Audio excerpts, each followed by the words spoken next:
ছি ছি, শেষ পর্যন্ত ভাসুরের পুতের লাগে আকাম। লজ্জা শরমের মাথা খাইল বেশ্যামা। জামাই বিদেশ গেছে 1 মাসও হয় নাই, আর হ্যাঁ বাড়ির পোলাপান লইয়া বিছানায় যায়। 12 ভাতা চুলের মুঠি ধইরা বাইর কর এই অলক্ষরে। চেঁচিয়ে চেঁচিয়ে অশ্রাব্য ভাষায় গালিগালাজ করছে উঠোনে বসে নকশির শাশুড়ি আলেয়া।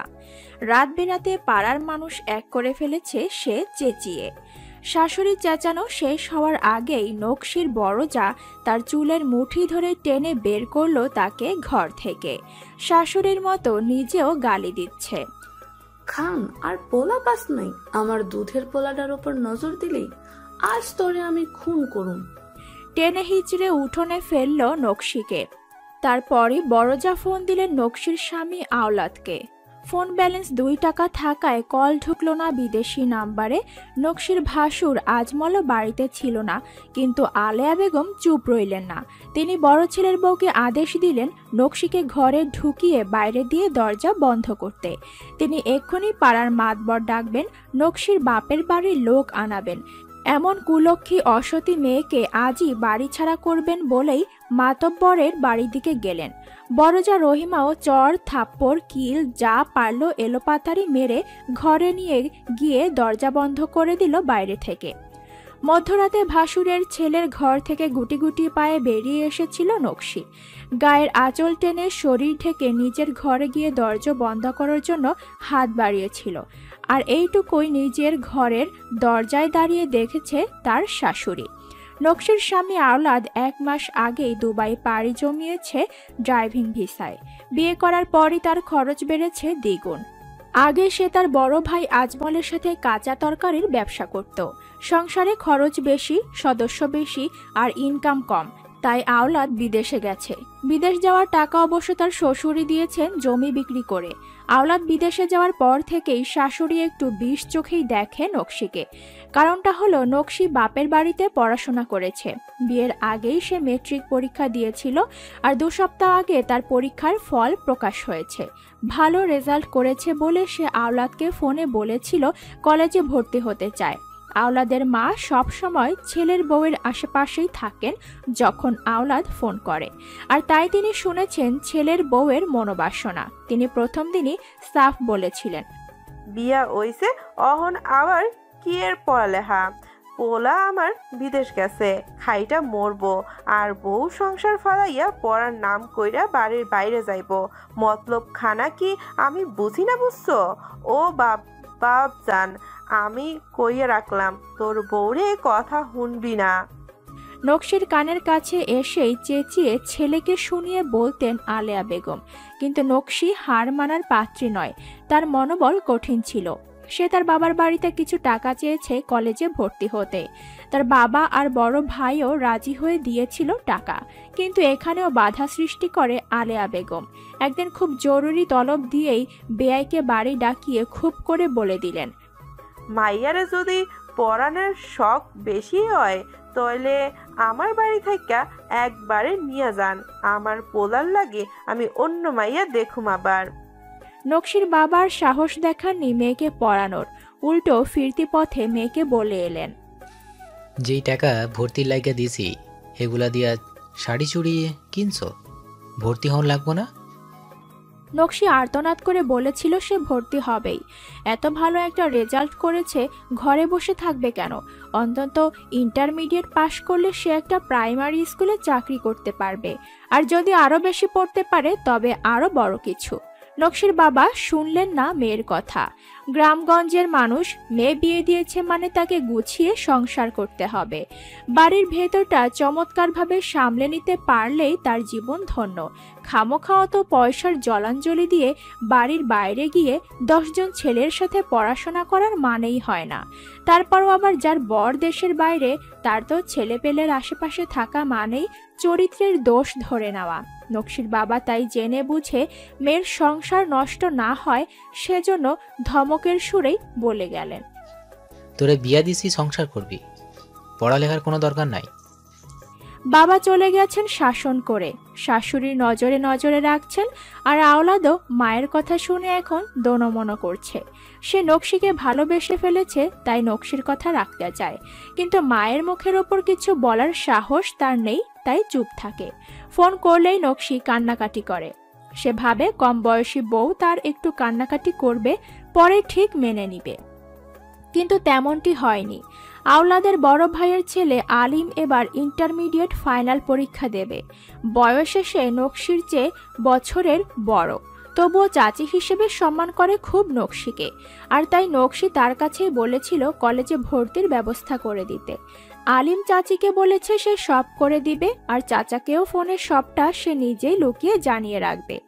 আজ রাতে আলিম পাড়ায় কোনো যাত্রা হচ্ছে বলে সেখানে গিয়েছে, আর যেতে যেতে চাচিকে বলেছিল তার পড়ার টেবিলে নিজের ভর্তির টাকা সব কাগজপত্র গুছিয়ে রেখে যেতে। নকশিও রাতের খাওয়া শেষে শাশুড়ি যখন নিজ ঘরে পান সাজাচ্ছিলেন তখনই গিয়েছিল আলিমের ঘরে। ভর্তির টাকা আর কাগজপত্র সবটা রেখে 5 মিনিটের মধ্যেই বেরি হয়ে আসছিল। তখনই চোখে পড়ে আলেয়া বেগমের। সকল অনর্থের শুরু এই একটু দেখার ভুলে। যেই ছেলেকে মিলিয়ে নকশির চরিত্রের দোষ ধরল সেই ছেলেটা বাড়িতেই নেই, একথা কেউ জানতই না। ভাগ্য মন্দ বলে হয়তো আজ আলিমও কাউকে না জানিয়েই যাত্রাপালা দেখতে গেছে। আলিমের মা মানে নকশির বড় যাও বোকা বনে গেছেন যেন। শাশুড়ির কথায় সবাইকে ডেকে জড়ো করতে গিয়ে ভুলে গেল তারই ছেলের নাম জড়াচ্ছে নকশির সাথে। যতক্ষণে তার মনে পড়ল কথাটা ততক্ষণে অনেক দেরি হয়ে গেছে। উঠোন জুড়ে ভিড় জমেছে, মাতবর মুরব্বীরা সব এসেছে। নকশি ঘরে বন্দি, চিৎকার করে অনেকবার বলছে এসব। সে বলছে সে কিছুই করেনি, কিন্তু একথা কারো কর্ণপাত হওয়ার নয়। বাড়িতে কারেন্ট নেই, চারপাশ অন্ধকার, আর উঠোনের দুকোনায় দুটো হারিকেন জ্বলছে টিম টিম আলো নিয়ে। পাড়ায় রটে গেছে ঘটনাটা, আর আলিমও শুনতে পেয়ে বাড়ি এসেছে। বাড়িতে ঢোকার পথেই সে শুনতে পেল তার দাদির গলা। যাই কোন মাতব্বর সাপ, এই বউ আমি ঘরে রাখবো না। যেমনে পারেন তালাক দেওয়ার ব্যবস্থা করান। আইজ আমার নাতির লগে কাইল গ্রামের অন্য পোলাগো লগে আকামে জড়াইব, এ আমি কিছুতেই সহ্য করুম না। আলিম তার দাদির মুখে এমন কথা শুনে বুঝল সে যা শুনে এসেছে সেই ঘটনাই ঘটেছে, কিন্তু এটা সম্পূর্ণ বানোয়াট ঘটনা। সে তো বাড়িতেই ছিল না, আর চাচিও খারাপ মায়া না। আলিম এগিয়ে এসে দাদির কথা মিথ্যা প্রমাণ করলো, আর সাথের বন্ধুরাও সত্যিটা জানালো আলিম তাদের সাথে ছিল। কিন্তু আলেয়া বেগম নকশিকে তাড়ানোর এই সুযোগ কিছুতেই হাতছাড়া করতে চাইলেন না। হুট করেই বললেন, মিথ্যা কইস না আলিম, তোরে আমি দেখছি সবুজ শার্ট খান আর লাল তাঁতের গামছার লাহান লুঙ্গিটা পিন্দনে আসিল তোর। এই ঘরতে বাইরইয়া কল পার দিয়া ওই পাশে গেলিগা, আর শরীরের কাপড় ঠিক করতে করতে হেই মা নিজের ঘরে গেল। আলেয়া বেগমের বর্ণনা শুনতেই পাড়ার অনেকেই ঘাড় বেঁকিয়ে কলপাড়ের পাশের বাড়িটার দিকে তাকালো। আলিম নিজেও সন্দেহে পড়ে গেল এক মুহূর্তের জন্য। কলপাড়ের পাশের বাড়িটা কুদ্দুসের, আর পোশাকের যে বর্ণনা দিলেন আলেয়া বেগম তা কুদ্দুস পরে আছে আজ। বোকাহাদা পুরুষ কুদ্দুস বয়সে আওলাদের থেকে ছোট। আলেয়া বেগমের সাজানো নাটক সুন্দরভাবে প্রচারিত হয়ে গেছে। নকশির বাড়ির মানুষ এলেই বিচার সম্পূর্ণ করা হবে। আওলাদের সাথে নকশির তালাক, সেই সাথে পরকীয়ায় ধরা পড়ায় তার শাস্তি হিসেবে চুল চেঁচে 100 বেত মারা হবে। ঘরের ভেতর নকশি কান্নাকাটি করে বলতে লাগলো এসব মিথ্যে। তার চিৎকার আর কান্নাকাটির ধার কারো কর্ণকুহরে দাগ কাটল না। জায়ের হাতে মার খেয়ে তার কিশোরী মুখটা ফুলে ঢোল হয়ে গেছে অনেক আগেই। তার উপর হাতের চুড়ি ভেঙে চামড়ায় গেথে আছে। খুব শখ করে সেই কাচের চুড়ি পরত বিয়ের পর থেকে। আজ সেই শখ তার চামড়া ভেদ করেছে। আলিম ভিড় ঠেলেই তার মায়ের সামনে গিয়ে দাঁড়ালো। 2-4 কথায় মায়ের ওপর খেপে যেতেই তার মা খুবই ক্ষীণ স্বরে বলল, বুঝতে পারি নাই আব্বা, তোর দাদি নকশিরে তাড়ানোর জন্য তোর নাম খারাপ করব। চিন্তা করিস না, তোর দাদি অনেক চালাক বেটি, পোল্টি খাইছে দেখলি না, তোর বদনাম হইব না। আর কাকির? হ্যারে লইয়ে তোরা তো চিন্তা করন লাগতো না। হ্যারে আজকেই জন্মের সাজা দিয়ে বাইর করব। একজোড়া নগ্ন পা দৌড়ে চলছে আধার ভেদ করে। ঝিঝি পোকার ডাক আর বাতাসের শস্য আওয়াজ। নকশি ছুটছে মাটির রাস্তা ধরে। গাঢ় অন্ধকারে ঠিকঠাক ঠাউর করা মুশকিল সামনে কিছু আছে কি নেই। এ রাস্তায় দু কিনারায় সারি বেঁধে গাছ বড় বড়, তাই অন্ধকার চোখ সইছে না। এই পথ পেরোলেই গাড়ির রাস্তা, যেখানে উঠলেই আর এত কষ্ট হবে না পথ চলতে। গ্রামের মাতবররা যখন নকশিকে ঘর থেকে বের করতে বলল, তখন আলিমের মনে হলো বিরাট কোনো অন্যায় হবে এখন।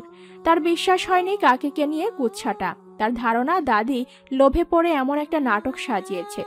কাকি দেখতে মহাসুন্দরী, বয়স অল্প, আর কাকা যে বিয়ে করতেই কাকিকে মন প্রাণ উজাড় করে ভালোবাসে তা দাদি ঠিকই টের পেয়েছে অন্যদের মতো।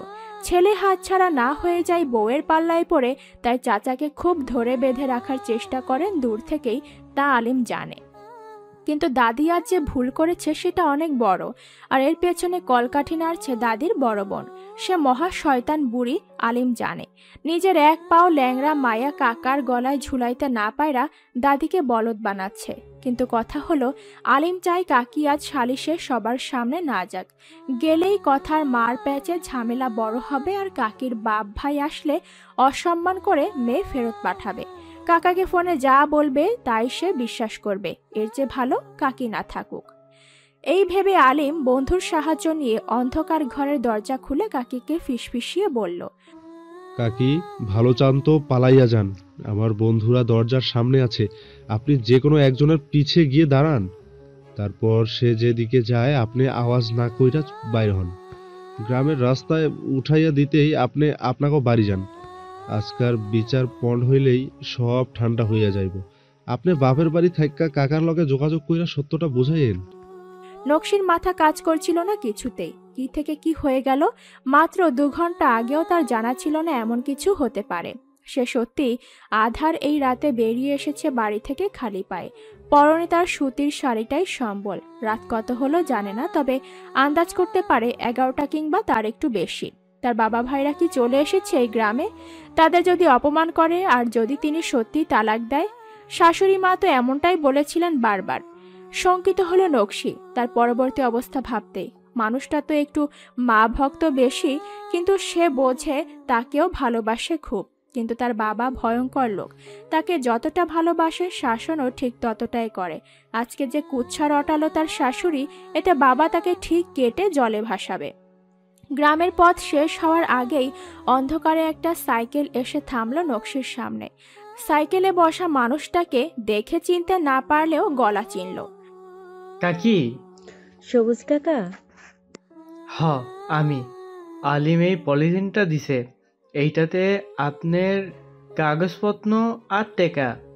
সবুজ তার বাটন ফোরটার টর্চ জেলে সাইকেলে করে এসেছে। টর্চের আলোয় নকশি দেখল পলিথিনের কাগজগুলো তার পরীক্ষার অ্যাডমিট আর মার্কশিট বোধ হয়। সে হাত বাড়িয়ে নিল। সবুজ ততক্ষণে সাইকেল ঘুরিয়ে যাওয়ার প্রস্তুতি নিয়ে আবার বলল, আপনার বাপ ভাই কেউ আয় নাই? গ্রামের মানুষ আপনারে খুঁজতাছে, জলদি রাস্তা পার হইয়া ভ্যান পাইলে চইলা যান। চলে গেছে সবুজ। আলিমেরই বন্ধু সে। এই ছেলেগুলো বয়সে বড় নকশির চেয়ে, কিন্তু কেউ কখনো তাকে অন্য নজরে দেখেনি। আর কুদ্দুস, সেই বোকাহাদা ছেলেটা, সে ভুল করেও কোনোদিন কুদৃষ্টি দেয়নি, অথচ আজ কত বড় কলঙ্ক লাগলো তাকে নিয়ে। বাবা আর ভাইয়েরা কেউ আসেনি শুনে কলিজা কেঁপে উঠল নকশির। তবে তো আজ বাপের বাড়ি গিয়েও তার ঠাঁই হবে না। অল্প বয়সী বুদ্ধি তার ভালোর দিকের চেয়ে খারাপ দিকটাই বেশি ভেবে নিল। ভয়ে পথ বদলে নিল নিজের। বাপের বাড়ির রাস্তা ছেড়ে উল্টো রাস্তায় দৌড়ে গেল। অনেকটা পথ মিহি অন্ধকারে পাগলের মতো দৌড়ে কোথায় পৌঁছলো সে জানে না। শুধু মনে পড়ে দৌড়ে যেতে যেতে কোনো এক গাড়ির সাথে ধাক্কা খেয়ে রাস্তায় পড়ে গেল। পূর্বে সূর্য কুসুম রাঙা হয়ে যখন আকাশটায় ঝলক দেখাচ্ছে, তখনই চোখটা মেলল নকশি। মাথার বাঁ পাশ থেকে কান পর্যন্ত সূক্ষ্ম একটা ব্যথা টের পাচ্ছে। বাঁ হাতটাও একদম অবশ আর ভারী লাগছে যেন। এ হাতের ওজন তার বহন ক্ষমতার বাইরে। মাথার ওপর ঝকঝকে নতুন টিনের চাল। চোখ খুলছে দেখো আম্মা। বাচ্চা একটা কণ্ঠস্বর কানে আসতেই ঘাড় ফিরিয়ে তাকায় নকশি। কচি একটা মায়াবী মুখের বাচ্চা ছেলে। অপরিচিত কিন্তু কৌতূহলী ছেলেটা কেমন বিস্ময়ে তাকিয়ে আছে তার দিকে। ততক্ষণে একজন মহিলা তার পাশে বসল। বুঝতে সমস্যা হচ্ছে এরা কারা, সে নিজেই বা কোথায় আছে। মহিলাটি সহজ করলো তার ভাবনা। চোখ মেললে ভাই, কি যে চিন্তায় রাত পার হলো আমাদের জানো। নকশি কিছু বলল না। সে খেয়াল করেছে তার হাতে ব্যান্ডেজ বা গালটাও ফুলে আছে বুঝি। মহিলাটি তাকে জিজ্ঞেস করলো সে কি উঠে বসবে একটু। নকশি মাথা নাড়ল। হ্যাঁ। চৌকিতে থাকা দুটো বালিশ একটার উপর আরেকটা রেখে নকশির পিঠ ঠেকিয়ে বসালো। আলতো হাতে মহিলাটি তার কপাল ছুঁয়ে দেখল না, জ্বর আসেনি। বাচ্চাটি মহিলার আঁচল টেনে কাছে দাঁড়িয়ে প্রশ্ন করলো, আম্মা ডাক্তারকে আবার আসবো ইনজেকশন নিয়ে? না বাবা, উনি তো এখন অসুস্থ হয়েছে, একটু আর ডাক্তার আসবো না। হাসি মাখা মুখেই মহিলা কথা বলছেন। তিনি আবার নকশিকে বলল, কাল তোমার অ্যাক্সিডেন্ট দেখে খুব ভয় পাইছিল আমার ছেলেটা। এই যে দেখো, রাতভর ভয়ে জামা কাপড়ও ছাড়া হয়নি আমাগো। দাওয়াত থেকেই ফিরলাম আমরা, আর তুমি অন্ধকার গাড়ির সামনে পড়লা। যা ভয় পাইছিলাম গো, বড় ভয় হচ্ছিল তোমার আঘাতটা কেমন লাগছে ভাইবা। শিশিরের বাবা তো আমাগো বাড়ির রাইখা তোমারে নিয়া আবার শহরে হাসপাতালে গেল। ভোর রাতে ফিরতে আমরা মা ছেলে আবার তোমার পাশে আইসা বসলাম। উনি একটু চোখ বুঝছেন, আবার স্কুলে যাবেন 9টায়। গড় গড় করে মহিলাটি অনেকগুলো কথা বলে গেল। নকশিরা কাড়ল না মুখে। কিন্তু তার ভয়, সে বাড়ি ফিরবে কি করে, আর ফিরলে তার সাথে কি হবে। মহিলা এবার ছেলেকে তাড়া দিলেন। শিশির যা, এবার তুই ঘুমা গিয়ে তোর আব্বার সাথে। আমি যাই রান্না বসায়, আজ আর স্কুলে যাইতে হবে না। 5 বছরের শিশিরের চোখের কৌতূহলের ঝিলিক। সে নকশিকে অনেকক্ষণ ধরে দেখছে। শাড়ি পরা কত বড় মেয়ে, অথচ তার পায়ে কাদামাটি। সে তার মাকে একবার বলেছিল, আম্মা, এই মহিলার পায়ে কাদা বিছানায় আনছেন কেন? শিশির ঘর ছেড়ে বেরিয়ে গেল। তার চোখ এখনো ঘুমে ঢুলুঢুলু, কিন্তু এখন ঘুমালে চলবে না। শরৎ ভাই আর শিউলি উঠলেই আগে তাদের বলতে হবে বাড়িতে আসা অদ্ভুত মহিলার কথা। জুতো পরে না সেই মহিলা, আবার দেখতে অনেক সুন্দরও। নকশি সকালটা বালিশে হেলান দিয়ে বসে রইল একভাবে। কোথায় আছে জানে না, শুধু এতটুকু বুঝতে পারলো সে কাল রাতে গাড়ির সাথে ধাক্কা খেয়েছিল। গাড়িতে এ বাড়ির মানুষরা ছিল, তারা তাকে ডাক্তার দেখিয়ে নিজ বাড়িতে এনেছে। গাল আর কানটাতে ঝিমঝিমে ব্যথা অনুভব হচ্ছে, তাই চোখ দুটো বুজে দাঁতে দাঁত চেপে রইল। শিফা ঘরে ঢুকতে ঢুকতে শিশিরকে দেখল। ছেলে গাড়িতে বাবার কোলে ঘুমিয়ে পড়েছিল, তাই এখন যে সে ঘুমাবে না তা ভালোভাবেই জানে। তাই ছেলেকে বলল, শিশির যা তো, তোর জেঠিরে একটু আসতে বল। শিশির সাথে সাথে চলে গেল শরৎ ভাইয়ের ঘরে। শিফাও আলনা থেকে বাড়িতে পরার শাড়ি নিয়ে নতুন শাড়িটা পাল্টে নিল। কাল দাওয়াত ছিল তার বড় আপার শ্বশুর বাড়িতে। বড় দুলাভাইরা শহরের দিকে থাকে, আবার তারা বড় লোকও বটে। সেই কারণেই শিফা তার স্বামীর কাছে খুব বায়না করেছিল যেন কাল ট্যাক্সি করে নিয়ে যায়। বিধি বাম, গ্রামে ট্যাক্সি কোথায় পাবে, কিন্তু শক্ত আর তা বোঝে না। এজন্যই কাল রাতে ফেরার পথে শিশিরের বাবা আহসানুল্লাহ ট্যাক্সি ভাড়া করে তাদের নিয়ে ফিরছিলেন। এর মাঝেই ঘটল কি এক কাণ্ড। প্রলম্বিত শ্বাস ফেলে শিফা তাকালো বিছানায় ঘুমন্ত তার স্বামীর দিকে। মানুষটা বড় ভালো আর সাদা মনের। কাল রাতে তার শখ পূরণ করতে গিয়েই বিপদ হলো। শাড়ি বদলে সে আবার গেল নকশিকে দেখতে। মেয়েটার সাথে কথা বলে তার বাড়ির ঠিকানা জানতে বলেছিল শিশিরের বাবা, কিন্তু সে তো কত কথা বলে গেল, শুধু মেয়েটার ঠিকানা জানা হলো না। এই যে, তুমি কি ঘুমায়া পড়ছো? নকশি চোখ মেরে তাকালো। সেই মহিলা আবারও এসেছে, এবার শাড়ি বদলে। সে খেয়াল করলো মহিলাটি তার বড় ভাবির বয়সী হবে। শ্যামলা মুখে বোকা বোকা ভাব, আর হাসি যেন ঠোঁটে আঠার মতো লাগানো। শিফা প্রশ্ন করল, তোমার ঠিকানাটা বলো গো, খবর দিতে হবে তোমার বাড়িতে। বাড়িতে? অস্পষ্ট শব্দে উচ্চারণ করল নকশি। কোন বাড়িতে খবর দিবে তার? আওলাদ কি জেনেছে সবটা? কি জেনেছে? তার বউ পরকীয়া করে, নাকি সত্যিটাই জেনেছে তার মা ষড়যন্ত্র করেছে? নকশির মনে পড়ল সবুজের কথা। কাল তার বাবা ভাইরা কেউ আসেনি বলেছিল। সে কি বাপের বাড়িই ফিরে যাবে? নকশি জানতে চাইল এটা কোন গ্রাম। শিফা বলল, এটা পদ্মদিঘি গ্রাম। নকশি চিনল না, সেই গ্রামের নাম শুনেছে বলে মনে করতে পারল না। কিন্তু এখন নিজের বাড়ির কথা কি বলবে, সেখানে ফিরে আবার কোনো বিপদে পড়বে কিনা বুঝতে পারছে না। আপাতত চুপ করে বসে রইল সে। আর শিফা তো বাচাল স্বভাবের, কিন্তু নিজের মতোই হাজারো কথা সে বলতে ভুলেই গেছে নকশির ঠিকানা জানার কথা। সকাল 9টায় স্কুলে যাওয়ার কথা ছিল আহসানুল্লাহর। ঘুমটা বেশ ঝাঁকিয়ে আসায় সময় মতো উঠতে পারল না। এমনিতেও রাতের ধকলে শরীরটা ক্লান্ত। শিশির আর শিউলির মারামারিতে ঘুম ভাঙতেই সে শিফাকে ডাকলো। ছেলে আর ভাতিজি আজ স্কুলে যায়নি কেন জিজ্ঞেস করতেই শিফা বলল, বাড়িতে একটা মেয়ে অসুস্থ, তারা দুজন বারবার সেই মেয়েকে উকি মেরে দেখছে আর কিসব গল্পই ব্যস্ত। একটা মানুষ দুর্ঘটনায় পড়ে এ বাড়িতে আছে, তাই বলে বাচ্চারা স্কুলে যাবে না? শিফা, তুমি এত অসচেতন কেন বলো তো? আর মেয়েটা কি জেগেছে? বলতে বলতেই আহসানুল্লাহ বিছানা ছেড়ে বেরিয়ে গেল ঘর থেকে। বাড়িতে নতুন তোলা বাচ্চাদের জন্য পড়ার ঘরটিতে রাখা হয়েছে নকশিকে। আহসানুল্লাহ সে ঘরের দরজায় দাঁড়িয়ে কাশির শব্দ করলো। শিফা ততক্ষণে এসে পাশে দাঁড়িয়েছে। স্বামী স্ত্রী দুজনেই ঘরে প্রবেশ করলো। পেছনে পেছনে শিশিরের জেঠিও এসে ঢুকলো ঘরে। শিফার কাছে আগেই শুনেছেন রাতের ঘটনা। তিনজনকেই একসাথে নকশির সাথে কথা বললেন। জানতে চাইলেন তার ঠিকানা, পরিবারে কে কে আছে, কারো মোবাইল আছে কিনা, নাম্বার মুখস্থ থাকলে বলুক, তারা খবর দেবে। অনেকটা সময় নীরব থেকে হাউমাউ করে কেঁদে উঠল নকশি। কাঁদতে কাঁদতেই সে তার সাথে ঘটে যাওয়া সবটা বলল। তার সব কথা শুনে থমকে গেলেন ঘরের উপস্থিত থাকা বাকি তিনজন মানুষ। মেয়েটার বয়স কত? সর্বোচ্চ 17-18 হবে। এতটুকু মেয়ের জীবনে এত ষড়যন্ত্র সে সামলে উঠবে কি করে? আবেগী হয়ে উঠল মহিলা দুজনই। শিফা তো কাঁদো কাঁদো হয়ে জড়িয়ে ধরল নকশিকে, আর শরতের মা আকণ্ঠ আবেগে গলে ফেলেই বললেন, তুই আমগো বাড়িতে থাইকে যা, যাইতে হইব না ওই রকম জমের বাড়ি। আহসানুল্লাহ জ্ঞানী লোক, তিনি প্রথমেই সবটা বিশ্বাস করলেন না। মেয়েটার বয়স অল্প আর দেখতেও সুন্দরী। সন্দেহ হলো সত্যিই কোনো কুঘটনা আছে কিনা, আবার হতে পারে সত্যিই বিপদ। তার খোঁজ না নিয়ে আবেগের বশে কাউকে বাড়িতে রাখা বোকামি। নকশির বলা ঠিকানা তার চিনতে অসুবিধা হলো না। বেশি দূর নয় নকশিদের গ্রাম, বাসে যেতে পারলে 1 ঘন্টার রাস্তা।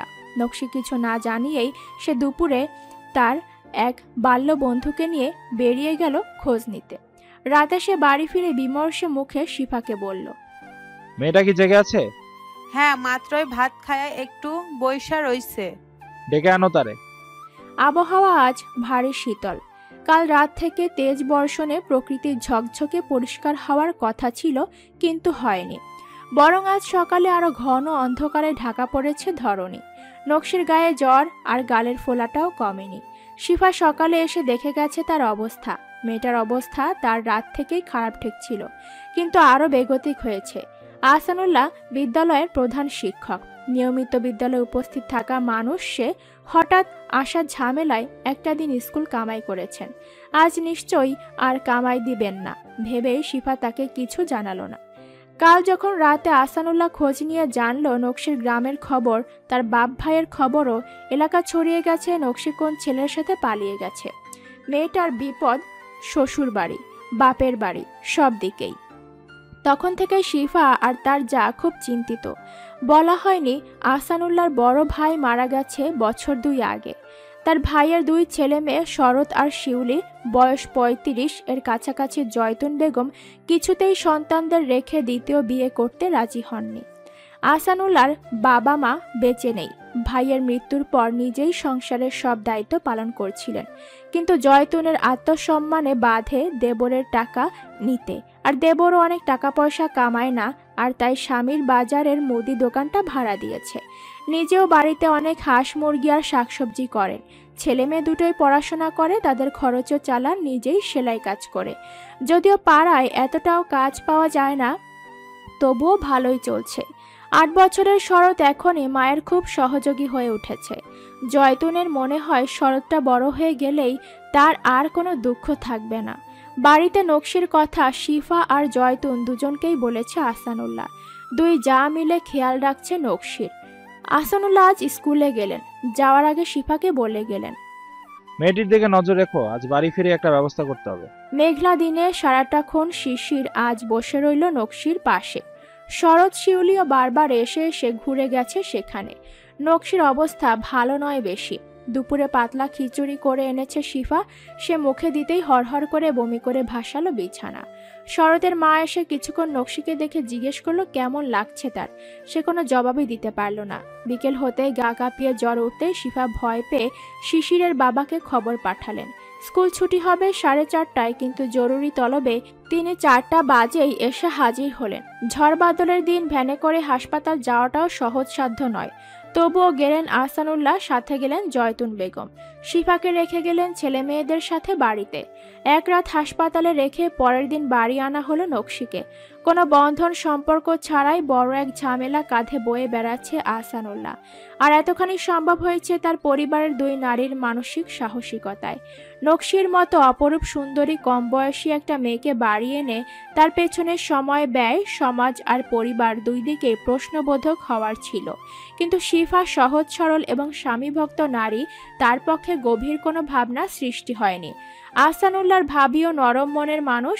নকশিকে বাড়ি আনার পর আবারও বসতে হলো নতুন সিদ্ধান্তের জন্য। হাসপাতালে নেওয়ার পরই আহসানুল্লাহ আর জয়তুন বেগম ঝটকা খেয়েছিলেন ডাক্তারের কথা শুনে। নকশি গর্ভবতী এবং তার শরীরে যে অবস্থা, গর্ভপাতের ক্ষীণ সম্ভাবনা রয়েছে। আর এ কারণেই নির্দয়তার পরিচয় না দিয়ে আহসানুল্লাহ নকশিকে সবটা জানিয়ে জিজ্ঞাসা করলো কোথায় যেতে চায় সে, বাপের বাড়ি নাকি শ্বশুর বাড়ি। কিছুটা সময় নীরব এবং তারপর নকশি কান্নায় ভেঙে পড়ল। বয়সটা তার কম হলে বুঝজ্ঞান এখন আর একেবারেই কম নয়। 3 দিন আগে তার সাথে ঘটে যাওয়া ঘটনার পর আর সে কিছুতেই যেন অবুঝ নয়। বাবা মা সমাজের ভয়ে তাকে মরে যেতেই বলবে, আর শ্বশুর বাড়িতে যেখানে স্বামীই নেই সেখানে কে শুনবে তার কথা। আহসানুল্লাহ খুব করে বুঝিয়ে তাকে তার স্বামী আওলাদের সঙ্গে যোগাযোগ করার কথা বলল। ফোন নাম্বার নিয়ে আহসানুল্লাহ নিজেই প্রথমে কথা বললেন আওলাদের সাথে। নকশির আত্মীয়ের পরিচয় বিধিবাম। নারীর ভাগ্য বড্ড নরম আর পরমুখ। অন্যের মুখের বাণীতেই ভাগ্য বদলে যায় তাদের। আওলাদের কান পর্যন্ত ঘটনা গিয়েছে। সেই ঘটনায় নকশি একজন পরকীয়া করা বেশ্যা। মন থেকে মৃত্যু কামনা করে আওলাদ তার সুন্দরী স্ত্রীর। আহসানুল্লাহ যথাসম্ভব বোঝানোর চেষ্টা করলো নকশি কিছু অন্যায় করেনি, এমনকি তার সন্তানের মা হতে চলেছে। শীতের ঝরা পাতার মতোই নকশি নামটা ঝরে গেছে আওলাদের মন থেকে। কতটা ঠুনকো ছিল তার স্ত্রীর প্রতি প্রেম তার বুঝতে বাকি ছিল না পদ্মা দিঘির মাস্টার বাড়ির মানুষগুলোর। শিফা আর জয়তুন বেগমের অনুমতি নিয়েই আহসানুল্লাহ বাড়িতে রেখে দিলেন নকশিকে নিজের বোনের পরিচয়। গ্রামের মানুষ হাজারটা কথা ছড়াবে ভেবে নকশির পরিচয় হলো আহসানুল্লাহর খালাতো বোন হিসেবে। স্বামীহীনা বোন ঘর সংসারে ঠাঁই নেই বলেই সে নিজ বাড়িতে জায়গা দিয়েছে। গল্পটা এখানেই শেষ হয়নি। জীবন সহজ পথে চলে না কারো, নকশিরও চলল না। মাস্টারি আর মুদি দোকানের আয় দিয়ে পরিবারের বাইরে বাড়তি একজনের খরচ চালানো সহজসাধ্য নয়। পড়ার ঘরটা নকশিকে দেওয়া হলো, সেই সাথে বলা হলো বড় ভাবির মতো শাকসবজি হাঁস মুরগি পুষতে। বাড়ির 3 জন ছেলে মেয়েকে পড়ানোর দায়িত্ব পড়ল নকশির ওপর। গর্ভবতী নকশি চাহিদাও কম নয় ভেবে আহসানুল্লাহ পাড়ার কিছু ছাত্রছাত্রীও দেখিয়ে দিল পড়ানোর জন্য। দুর্ভাগ্য সর্বকালের সঙ্গী হলেও বিপদ ঠিকই কেটে যায় একটা সময়। নকশিরও তাই হলো। বাবা মা শ্বশুরবাড়ির সব জায়গায় বিতাড়িত হয়েও থেমে নেই তার জীবন, থেমেছিল না তার পড়াশোনাও। নিজের ছোট বোনের মতো করেই নকশির দিকে খেয়াল রাখলো। অ্যাক্সিডেন্টের সময় নকশির হাতে মোড়া যে পলিথিন ছিল তা সে সাথে করে নিয়ে এসেছিল। নকশিকে কলেজে ভর্তি করিয়ে দিল নকশির টাকায়। পড়াশোনা চালানোর দায়িত্ব নকশি নিজেই নিল। তবুও খরচে আটকে গেলেই সাহায্য করেছে ভাই হয়ে পাশে থাকা আহসানুল্লাহ। বাড়ি 2 মহিলাও তাকে আগলে নিয়েছে বোনের মতো। তবুও দিন শেষে তার দীর্ঘশ্বাস ছিল স্বামীর জন্য। নকশির প্রথম বছরের পরীক্ষার সময় পেট ভারী হলো। বাচ্চার সময়ও ঘনিয়ে আসছিল, সেই সাথে তার দুর্বল শরীর নিয়ে ভয়।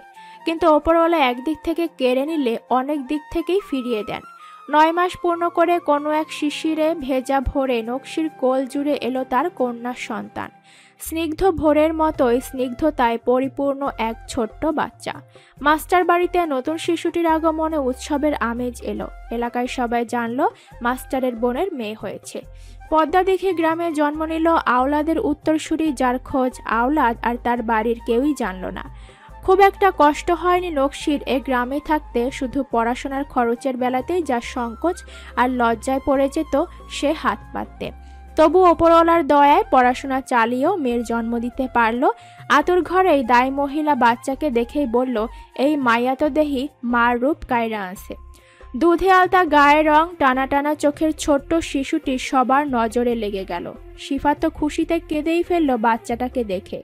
মাস্টার বাড়িতে জন্ম নিল নকশির রাজকন্যা, সেই সাথে বাড়ির সকল সদস্যের মুখের হাসি হয়ে উঠল শিশুটি। শুধু ছোট্ট শিশিরের রাগের কারণ হলো নকশির মেয়ের 7 দিনেই আকিকার ব্যবস্থা করলো আহসানুল্লাহ। নামকরণের জন্য মসজিদের মৌলভী এলো, তার নাম রাখা হলো আয়েশা। বাড়ির বাচ্চাদের মধ্যে শরৎ আর শিউলি 2 ভাই বোন খুব আদর করে বাচ্চাটাকে, শুধু চক্ষুশূল হয়ে রইল শিশিরের। শিফা দিনের প্রায় বেশিরভাগটা সময় আয়েশাকে নিজের কাছে কাছে রাখে, আর তাতেই ছোট্ট শিশিরের মন বিষিয়ে ওঠে বাচ্চাটার প্রতি। তার ধারণা ওই বাচ্চাটা অনেক সুন্দর হয়েছে বলে আম্মা এখন তাকে বেশি আদর করে। আকিকার পরদিন সকালে শিশির ঘুম থেকে উঠে চুপি চুপি ঢোকে নকশির ঘরে। বিছানায় লেপ মুড়িয়ে রাখা ছোট্ট আলতাকে অনাবৃত করে সারা গায়ে কাজল মেখে দেয়। নকশি তখন নিজের জন্য ভাত রান্না করতে রান্নাঘরে যায়। শিফা রান্না বসিয়েছিল, নকশিকে দেখতে প্রশ্ন করলো, আয়শা ঘুমাইছে? হ ভাবি, রাতে অনেক কান্নাকাটি করছে, পরে আবার ঘুম দিছে। একটু আগে খাওয়ানোর পর আবার ঘুমাইতেছে। নকশি ভাত বসিয়ে আবার ঘরে গেল 2টো আলু আর পেঁয়াজ আনতে। সকালের নাস্তায় ভর্তা করলেই হবে তার। ঘরে ঢুকতেই চিৎকার করে ওঠে নকশি। তার চিৎকারে হন্তদন্ত হয়ে ছুটে আসে শিফা, জয়তুন বেগম আর শরৎ শিউলিও। আহসানুল্লাহ তখনও ঘুমে ছিল, সেও তড়িঘড়ি করে বেরিয়ে আসে। নকশির ঘরে ঢুকে সবাই চমকে যায়। বিছানায় লেপের ওপর 2টো চোখের সাদা অংশ ছাড়া আর কিছুই চোখে পড়ছে না। কালো মিচমিচে গা, এমনকি নখগুলো। সবাই অবাক হয়ে আয়েশাকে দেখছে। শরৎই প্রথম জিজ্ঞেস করলো, ফুপু আম্মা, আয়েশার বাবু এমন কালো হইল কি কইরা? নকশির দম বন্ধ অবস্থা। সে ভয় পেয়েছে ঘরে ঢুকে মেয়েকে এমন দেখে। আহসানুল্লাহ সামনে এসে আয়েশাকে কোলে তুলে নিল। তার গালে মুখে ধরতে দেখলো হাত পিছলায়, সাথে কালি উঠছে। ঘরের মেঝেতে কাজলদানিটা দেখলেন জয়তুন বেগম। তার বুঝতে বাকি নেই আয়েশার শরীরে কাজল লাগানো, কিন্তু কে লাগিয়েছে। চোখ রাঙিয়ে শরৎ আর শিশিরকে প্রশ্ন করতে তারা বলল, এ ঘরে তো মাত্রই আসলাম আমরা। নকশির কপালে চিন্তার ভাঁজ। সে চাল নিয়ে ঘর থেকে বেরিয়েছে 10 মিনিটের মতো হবে। এতটুকু সময়ে বাইরের কেউ বাড়ি ঢোকেনি। এ বাড়িতে মাস কয়েক হলো টিন দিয়ে বেড়া দিয়ে একটা গেট রাখা হয়েছে। শরৎ হঠাৎ বলল, শিশিরে করছে মনে হয় কাকা, সেই তো আয়েশারে সহ্য করতে পারে না। বড়রা সবাই অবাক হয়ে তাকালো শরতের দিকে। আহসানুল্লাহ জিজ্ঞেস করলেন, এই কথা কে বলছে তোমারে? শিশিরই তো বলে আয়েশার জন্য আম্মায় আমারে কম আদর করে। ফুপু আম্মাও শুধু আয়েশারে কোলে নেয়, আমারে এখন আর কাছে ডাকে না। শরতের কথা শুনে সবারই জন্য এবার টনক নড়ল। সত্যি তো, আয়েশার জন্মের আজ 8 দিন চলে, আর এই 8 দিনে নকশি সত্যি একবারও শিশিরকে নিজের কাছে ডাকা হয়নি। শিফাও খুব একটা আলাদাভাবে ছেলেকে আদর করেনি, বরং গত 1 সপ্তাহে সে বার কয়েক বকাবকিও করেছে বিভিন্ন কারণে। আর তাই শিশিরের ছোট্ট মনে ধারণা জন্মেছে এই বাচ্চাটার জন্য তার আদর কমে গেছে। সারা সকাল শিশির আর বাড়ি এলো না, স্কুল কামাই দিল। দুপুরের দিকে বাড়ি ফিরতেই নকশি তাকে কাছে ডাকলো, সে গেল না। শিফাও আদর করে কাছে ডেকে মুখে তুলে ভাত খাওয়ালো। বিকেল থেকে ভর সন্ধ্যা পর্যন্ত চেপে ধরে রাখলো নিজের কাছে। সন্ধ্যার পরই শিশিরকে পড়তে বসিয়ে কোনো এক কারণে আবার খুব বকাঝকা করলো শিফা। বিকেলের শীতে উষ্ণ চাদরের মতো ফুরফুরে হওয়া মনটা শিশিরের আবারও বিষিয়ে উঠল। আর সেই বিষ ঘুরে ফিরে পড়ল 8 দিনের আয়েশার উপরই। রাতটা সে কারোর সাথে কথা না বলেই বাবার বুকে মুখ গুজে কাটিয়ে দিল। খুব ভোরে বাবা যখন ঘুম থেকে উঠে মাকে ডাকছিল নামাজের জন্য, তখন শিশিরও জেগে গেল। মা নামাজে দাঁড়াতে সে চুপ করে ঘর থেকে বেরিয়ে গেল। ভেবেছিল আজও বাড়িতে থাকবে না, সে পালিয়ে যাবে কোথাও। পরক্ষণে তার মন বদলে গেল। খুব ভোরেই আজ নকশি রান্না বসিয়েছে। সময় করে সে মেয়েকে নিয়েই কলেজে যাবে এই ভেবে। শিশির দেখল ফুপু আম্মা শাক কাটছেন বসে বসে। অতি সন্তর্পণে সে পা বাড়ালো নকশির ঘরে। ঘুমন্ত আয়েশাকে কোলে তুলে নিয়ে বেরিয়ে গেল ঘরের পেছন দিকে। নকশি যে ঘরে থাকে সে ঘরের পেছনে পেয়ারা গাছ আর অনেকটা জায়গা জুড়ে সবুজ ঘাস। খালি পড়ে আছে জায়গাটুকুতে একপাশে নকশি লাউয়ের মাচা বেঁধেছিল। শিশির এসে আয়শাকে শিশিরে ভেজা সবুজ ঘাসের উপর রেখে দিল চুপচাপ, আর বিড়বিড় করে বলতে লাগলো, এখানেই পড়ে থাক তুই শয়তান মায়া। আমার আম্মার কোলে ওঠার খুব শখ, তাই না রে? এবার দেখি কি করে উঠিস তুই। আমার আম্মা, আমার ফুপু আম্মা, সবাইয়ের কোলে ওঠা বের করবো তোর দ্বারা। বলেই আবার শিশির ঘরের পেছনে আয়শাকে ফেলে নিজেদের ঘরে এলো। আলনার পাশে একটা আলতার বোতল আছে তার মায়ের, সেই আলতাটা নিয়ে আবার ফিরে গেল নকশির ঘরের পেছনে। বোতলের সবটুকু আলতা হাতে নিয়ে আয়েশার মুখ ভিজিয়ে দিল। মুহূর্তেই ফর্সা রঙের আয়েশার মুখ আলতায় মিশে লালচে গোলাপি রং হয়ে উঠল। শিশিরে ভিজে গায়ের কাঁথার ঠান্ডায় ঘুম ভেঙে গেছে আয়েশার। সে দু হাত নেড়ে নেড়ে ঠোঁট ভেঙাচ্ছে। এই বুঝি সে গলা ফাটিয়ে কান্না করে দেবে। তার ভেঙানো মুখের দিকে তাকিয়ে শিশির হঠাৎ অস্পষ্ট শব্দে উচ্চারণ করল, আলতা। কুয়াশার চাদর সূর্যের আলোয় পাতলা আর মিহি হতে শুরু করেছে। চারপাশে পাখির কোলাহল বাড়ছে একটু একটু করে। নকশি ভাতের মার গালতে পাতিল উপর করতে মনে পড়ল আয়েশাকে সে লেপটা ঠিকঠাক দিয়েছিল তো। কাটাকুটি তার শেষ, এখন একবার আয়েশাকে দেখে আসা দরকার। আজ শিফা ভাবি এখনো ঘর থেকে বের হয়নি, নইলে ভাবেই একটু খেয়াল রাখত। ততক্ষণে সে রান্নাটা সারত। তরকারি ধুয়ে একপাশে রেখে উনুনের মুখের জ্বলন্ত লাকড়িটা বের করে রাখলো। বড় বড় পা ফেলে ঘরে ঢুকলো আয়েশাকে দেখতে, আর আজও বুকটা ধক করে উঠল। বিছানায় আয়েশা নেই, আর না ঘরটাতে কেউ আছে। কয়েক সেকেন্ড স্তব্ধ থেকে আকস্মিক আর্তনাদ করে উঠল। শরতের মা নিজের ঘরের পেছনে ছিলেন, হাঁস মুরগির ছোট্ট ঘরটি থেকে ছাড়ছিলেন বলে। তিনি প্রথম শুনলেন নকশির কান্না। হাতে থাকা মুরগির খাবারের বাটিটা ফেলে দৌড় দিলেন। কি হয়েছে জিজ্ঞেস করে কোনো উত্তর পেলেন না, কিন্তু বিছানায় আয়েশাকে না দেখে বুঝতে বাকি নেই কি হয়েছে। ঘর থেকে বের হয়ে শিফাকে ডাকলেন। আহসানুল্লাহ বাড়ি নেই। তিনি ফজরের নামাজ পড়ে মসজিদ থেকে বেরিয়ে দোকানে যান। শিফা মাত্রই রান্নার ব্যবস্থা করতে ঘর ছেড়ে বেরিয়েছিলেন। জায়ের ডাক আর নকশির কান্না শুনে ভীত হলো সে। কিছু জিজ্ঞেস করার আগেই জয়তুন বেগম বললেন, তোমার শিশির কই? কি হয়েছে ভাবি? আয়েশা নাই বিছানায়, শিশিরের ডাকো, ওর কাছেই হইব। শিফা আতঙ্কিত হলো শুনে। কাল রাতেও সে কত করে বোঝালো ছেলেটাকে, কিন্তু কিছুই বুঝলো না। 6 বছর বয়সী একটা বাচ্চা কি এতটাই অবুঝ হয়? বুঝে আসে না শিফার। তার ভয় হচ্ছে ছেলেটা আবার আঘাত না করে বসে বাচ্চাটাকে। সে দ্রুত পায়ে ঘর ছেড়ে বেরিয়ে জোরে ডাকলো, শিশির। পরপর কয়েকবার ডাকতেই শিশির কাপা স্বরে জবাব দিল। নকশির ঘরের পেছন থেকে আওয়াজটা শোনা যেতেই 3 জন দৌড়ে ঘরের পেছনে গেল। বিপদ, সত্যি বিপদ ঘটিয়েছে ছেলেটা। ছোট্ট আয়েশাকে আলতায় লাল করে ঘাসের ওপর ফেলে রেখেছে। গা কাঁপানো শীতে এইটুকুনি বাচ্চাকে এইভাবে ফেলে রেখেছে দেখতেই জাপটে কোলে তুলে নিল নকশি। শিফা ভীত চোখে চেয়ে আছে আয়েশার দিকে। বাচ্চাটা কাঁপছে থরথর করে, কিন্তু মুখে কান্নার ভাব নেই একটুও। বুকের মাঝে চেপে ধরে নকশি তাকে আঁচল পেঁচিয়ে নিল। কোনো কথা না বলে চলে গেল ঘরের দিকে। নকশি যেতেই শরতের মা শিশিরের দিকে চেয়ে একটা ধমক দিয়ে চলে গেলেন নকশির কাছে। দেখা দরকার বাচ্চাটার কি অবস্থা। তারা যেতেই শিশির ভয়ে ভয়ে তাকালো মায়ের দিকে। যে চোখে সে কখনো রাগী ভাব দেখেনি, সে চোখে আজ ক্রোধের আগুন ঝরে পড়েছে। ভয়ে কাঁটা দিয়ে উঠল তার সারা শরীর। সে আমতামতা করে মাকে বলতে লাগলো, আমি ওরা কিছু করি নাই। মুখের কথাটা শেষ হতেই শিফা এক হাতে ছেলের বাজু ধরে অন্য হাতে চর থাপ্পড় লাগাতে শুরু করলেন। তার থাপ্পড়ের চোটে হাউমাউ করে কাঁদছে শিশির। আহসানুল্লাহ মাত্রই বাড়ি ফিরেছিল। ছেলের কান্না শুনে ঘরে ঢুকলেন, কিন্তু সেখানে কেউ নেই। ঘর থেকে বের হতে দেখলেন নকশি দৌড়ে ঘরের পিছে যাচ্ছে। তাকে অনুসরণ করে সেদিকে এগোতেই দেখলো শিফা ইচ্ছে মতো মারছে শিশিরকে, আর নকশি আড়াল করতে চাইছে ছেলেটাকে। হতভম্ব হয়ে কিছুক্ষণ কোনো কথা মুখে আসলো না আহসানুল্লাহর। তারপর স্ত্রীকে ধমকে উঠলেন এভাবে ছেলেকে আঘাত করার জন্য। এগিয়ে গিয়ে শিশিরকে টেনে কোলে তুলে ঘরের দিকে পা বাড়ালেন। শিশিরের শ্যাম বর্ণ গালে হালকা লালচে আভা আর আঙুলের ছাপ স্পষ্ট হয়ে উঠেছে। ফুপিয়ে কাঁদতে কাঁদতে বাবার বুকে মাথা রাখতেই আহসানুল্লাহ বললেন, থামো বাবা, কি হয়েছে আম্মা? তোমাকে মারলো কি জন্য? শিফা রাগের চেয়ে ভয়টাই বেশি পেয়েছিল। শিশিরের ভুলে যদি বাচ্চাটার কিছু হয়ে যেত তখন কি হতো? নকশিকে বিপদ থেকে উদ্ধার করতে বাড়িতে ঠাঁই দিয়েছিলেন, আর আজ নতুন করে তারাই তার ক্ষতির কারণ হয়ে যেত। ভাবতেই তো গায়ে কাঁটা দেয়। নকশি পাশেই দাঁড়িয়েছিল। সে ধীরে হাত রাখলো শিফার কাঁধে। ঘরে যান ভাবি। শিশিটারে এমন করে মারা ঠিক হয় নাই। ও তো ছোট মানুষ, কষ্ট পাইয়া এমন করছে। আমরাও তো ভুল করছি, ওর একটুখানি আদর করলেই ও বুঝতো।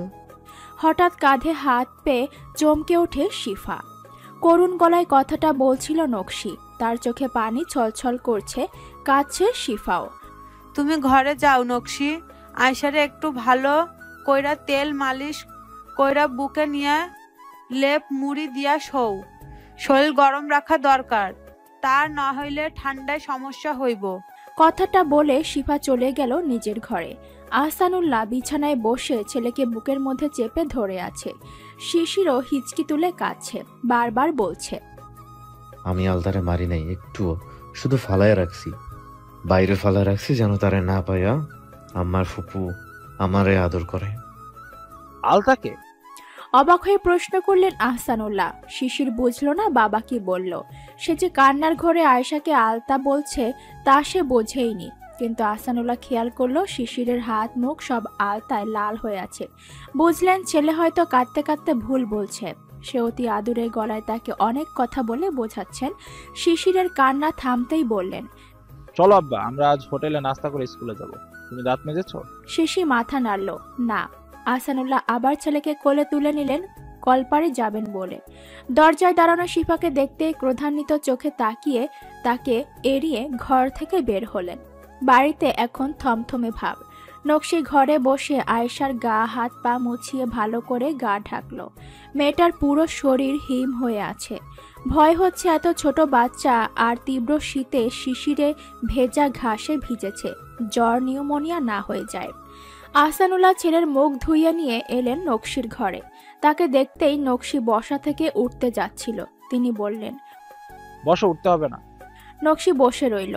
আহসানুল্লাহ চৌকির সামনে এসে আয়েশার মাথায় হাত বুলিয়ে শিশিরকে প্রশ্ন করলেন, তোমার বোনকে ভালো লাগে না আব্বা? শিশির কাচুমাচু মুখ করে চেয়ে আছে বাবার দিকে।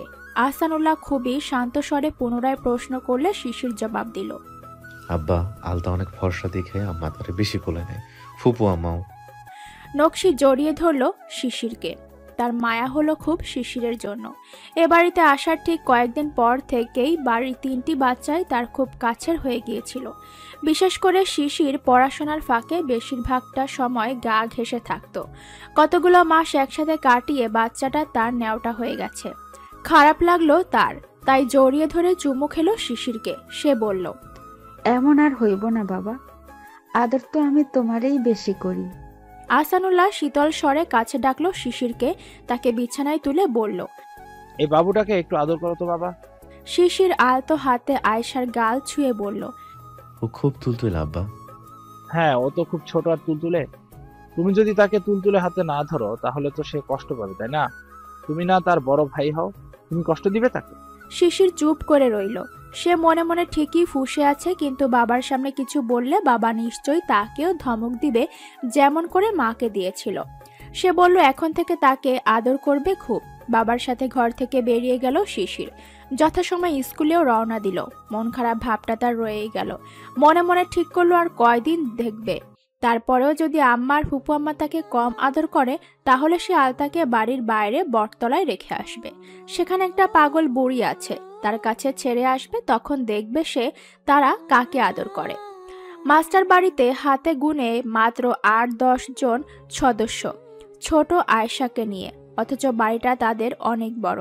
এ বাড়িতে পাড়ার মানুষদের আনাগোনা খুব বেশি নয়, তবে বিপদগ্রস্তরা সবাই প্রায় এ বাড়িতে পা রাখেন। আহসানুল্লাহ সাধ্যমতো সহায়তা করে, আবার বুদ্ধি পরামর্শও দেন। আজও তেমনই একজন এসে হাজির হয়েছেন। তার বিপদ তেমন কিছু না, শুধু তার 35 বছর বয়সী অবিবাহিত ছেলেকে বিয়ের জন্য রাজি করানোর আবদার নিয়ে এসেছেন জরিনা খালা। জরিনা খালা বেগমের একটি মাত্র সন্তান জহির। আহসানুল্লাহ আর জহির 2 জন বন্ধু, কিন্তু জহির একটু অন্তর্মুখী স্বভাবের। অজানা কোনো এক কারণে সময় মতো বিয়েটা করেনি। আহসানুল্লাহ আর পাড়ার অন্যান্য বন্ধুরা সবাই বিয়ে করে 2-3 সন্তানের বাবা হয়ে গেছে। কিন্তু জহির পড়ালেখা করে পদ্মাদিঘি বাজারে বই খাতার দোকান খুলে বসে আছে। ভালো চাকরির সুযোগ পেয়েও কোনো চাকরি বেশি দিন করতে পারেনি একা মাকে রেখে, তাই গ্রামেরই বাজারে দোকান দিয়ে বসেছে। কিন্তু তার সমস্যা একটাই, সে বিয়ে করতে সম্মতি দেয় না। তাই আজও জহিরের মা কান্নাকাটি করে এলেন আহসানুল্লাহর কাছে। আজ শুক্রবার, ছুটির দিন, আহসানুল্লাহ বাড়িতেই থাকবে দুপুর পর্যন্ত, আর তাই জরিনা বেগম সকাল সকাল এলেন। নকশি সবে তার কাপড় চোপড় নিয়ে কলপাড়ে যাচ্ছিল। জরিনা তাকে দেখে কি যেন মনে পড়ায় মতো করে পাশ কাটিয়ে চলে গেলেন। জয়তুন বেগম তার ঘরের দরজায় বসে পোশাক কাটছিলেন। জরিনা বেগমকে খেয়াল করতেই নকশিকে জিজ্ঞেস করলো, বুড়ি কি কইল রে নকশি? কিছু বলে নাই বড় ভাবি। মতিগতি ভালো না জহিরের মার। আমি কিন্তু আগেও দেখছি বুড়ি তোর দিকে কেমন জানি কইরা তাকায়। নকশি বুঝল না শরতের মায়ের কথা। সে ভাবল মহিলা তো আগে থেকেই চেনে, হয়তো অন্য কোনো কারণে ওভাবে তাকিয়েছে। কিন্তু না, জয়তুনের কথাই ঠিক হলো। আরো 6 মাস পরে হঠাৎ একদিন আহসানুল্লাহ ডাকলেন নকশিকে নিজের ঘরে। শিফা আর জয়তুন উপস্থিত ছিল। কথার শুরুটা ছিল শিশিরের ডাক নিয়ে। আয়েশাকে আজকাল খুব আদর করে শিশির, কিন্তু তার সাথে আরো একটা নতুন ঘটনা ঘটেছে। বাড়িতে কেউ আয়েশা নাম বললেই শিশির সবাইকে খুব করে বলল যেন আয়েশা না, তাকে আলতা বলে ডাকে। আহসানুল্লাহ প্রথমে সে কথাই বললেন। শিশির তো দেখি আয়শা নাম একদমই শুনতে পারে না। তার নাকি পিচ্চি বাবুকে আলতার মতো লাল লাগে, তাই আলতা রাখতে চায়। তার তো দারুণ একটা আবদারও আছে। সবার মুখেই উচ্ছলতার হাসি। নকশিও হেসে জানতে চাইল কি সেই আবদার। এবার আহসানুল্লাহ আগে শিফাই বললেন, আয়শারে সবাই এখন থাইকা আলতা ডাকবো। এ আর এমন কি আবদার ভাবি? ভালোই তো, নামটা আলতাই ডাকমো। আয়শা নাম তার খাতায় কলমে থাকবো, ডাকনাম আলতা থাকলো। কত কাহিনী কইব। পোলাপান হন বড় হইতাছে আর রং ঢং শিখতাছে সবগুলানে। হাসতে হাসতে জয়তুন বেগম কথাটা বলেই আবার যোগ করলেন, তা অনেক তো হইল নকশি, মাইয়ারে নিয়ে একলা সংসার, এইবার কিছু ভাববি না? নকশি বুঝল না বড় ভাবির কথা। সে প্রশ্নবোধক দৃষ্টিতে তাকাতেই আহসানুল্লাহ বলল, বস তুই এখানে। একটা কথা বলি, শান্ত মনে শুনবি, তারপর বিচার ভাবনা করেই পরে জবাব দিবি। বাড়িতে সবাই এতদিনে নকশিকে তুই বলে সম্বোধন করে এসেছে। বিশেষ করে আহসানুল্লাহ যেমন বোন পরিচয়ে নকশিকে বাড়িতে ঠাঁই দিয়েছে, তেমনি নিজের বোনের মতোই শাসনে স্নেহে রাখছে। নকশির কলেজের ফাইনাল পরীক্ষা কয়েক মাস পরই, কিন্তু আজই সে নকশির জন্য বিয়ের প্রস্তাব পেয়েছে জরিনা কাকির কাছ থেকে। তার বন্ধু জহির নাকি অনেক আগে থেকেই নকশিকে পছন্দ করেছে, কিন্তু বয়সের ব্যবধান আর নকশির বাচ্চা হওয়া সব মিলিয়ে অনেক দ্বিধায় ছিল সে। এতদিন তার জড়তা কেটেছে বলে সে তার মাকে জোর করেছে বিয়ের প্রস্তাব দিতে। পাড়ায় সবাই জানে নকশির 3 কুলে তেমন কেউ নেই আহসানুল্লাহরা ছাড়া, তাই তার কাছে প্রস্তাব রেখেছে। নকশি ভীত চোখে চাইল আহসানুল্লাহর দিকে। সে আশ্বাস দিল ভয় পাওয়ার কিছু নেই। জরিনা কাকি তোর জন্য বিয়ের প্রস্তাব দিচ্ছে। জহিরকে তো চিনিস, তুই আমার বন্ধু। ঈদেও বাড়িতে আইসা দাওয়াত খেয়ে গেল। নকশি মাথা দোলালো, সে চেনে। কলেজে যাওয়ার সময় প্রায় দেখতো জহির তার দোকানের বাইরে বসে থাকতো দোকান ফেলে। আবার খাতা কলম কিনতে গেলেও হাজারটা বাহানা দিত টাকা না নেওয়ার, কিন্তু নকশি বুঝতে পারেনি লোকটার মনে তাকে নিয়ে কিছু ছিল। আহসানুল্লাহ তাকে জহির সম্পর্কে বিস্তারিত বললেন। সে মানুষ হিসেবে কতটা ভালো তাও বললেন। সব শুনে নকশির মাথায় প্রথমেই যে কথা এলো, সে বিয়ে করবে না আর। আহসানুল্লাহ বলল, সপ্তাহখানেক সময় নিয়েছি, আমি তারপর জানাবো তাকে তোর উত্তর। তাই তুই ভালোভাবে ভেবে নিশ্চিন্তে সিদ্ধান্ত নে। তোর ভালোটা দেখার দায়িত্ব আমাদের। মাস্টার বাড়ির আঙিনায় 2টা শীত পেরিয়ে দ্বিতীয় বসন্ত কাটছে নকশির আর তার মেয়ের। গত মাসেই আলতার জন্মদিন গেল 1 বছরের। গ্রাম্য সংস্কৃতিতে জন্মদিন পালন বলতে কেক কাটা খুব বেশি অভিজাত পরিবারে হয় মাত্র। মাস্টার বাড়ির আহসানুল্লাহ শহরে থেকে পড়াশোনা করা মানুষ। সেখানকার সংস্কৃতি কিছু না কিছু নিজের মধ্যে ছিল বলেই অতি শখের বশে ভাগ্নির জন্য কেক আর মোরগ পোলাওয়ের আয়োজন করে মানুষজন দাওয়াত করেছিলেন। এই আয়োজন শুধু আলতার জন্মদিন উপলক্ষে না, ছিল নকশিকে নিজের নিকটত্ব প্রকাশেরও। যেবার নকশির জন্য বিয়ের প্রস্তাব এলো জহিরের বাড়ি থেকে, সেবারই নকশি প্রথমে প্রস্তাব নাকচ করে।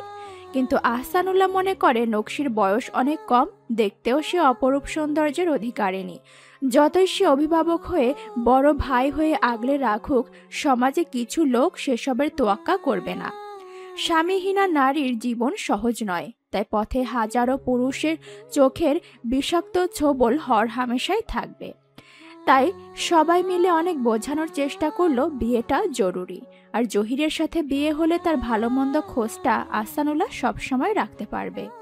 নকশি মানল না সে কথা, না ভেবেই সে প্রস্তাব ফেরায়নি, বরং খুব ভালো করে ভেবে দেখেছে আওলাদের কাছে ফিরে সে কখনোই যাবে না।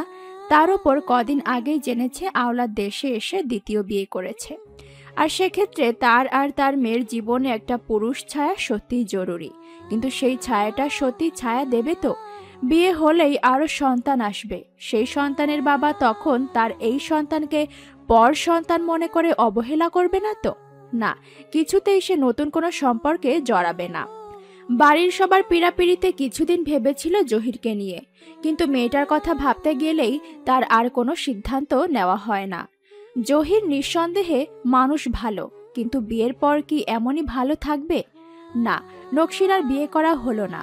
কলেজের ফাইনাল দিয়ে আহসানুল্লাহর পরামর্শে স্কুলে চাকরি নিল। ততদিনে গুটি গুটি পায়ে হাঁটতে শিখে গেছে আয়শা। বাড়িতে সবার আলতা হয়ে চোখের মণি হয়ে গেছে।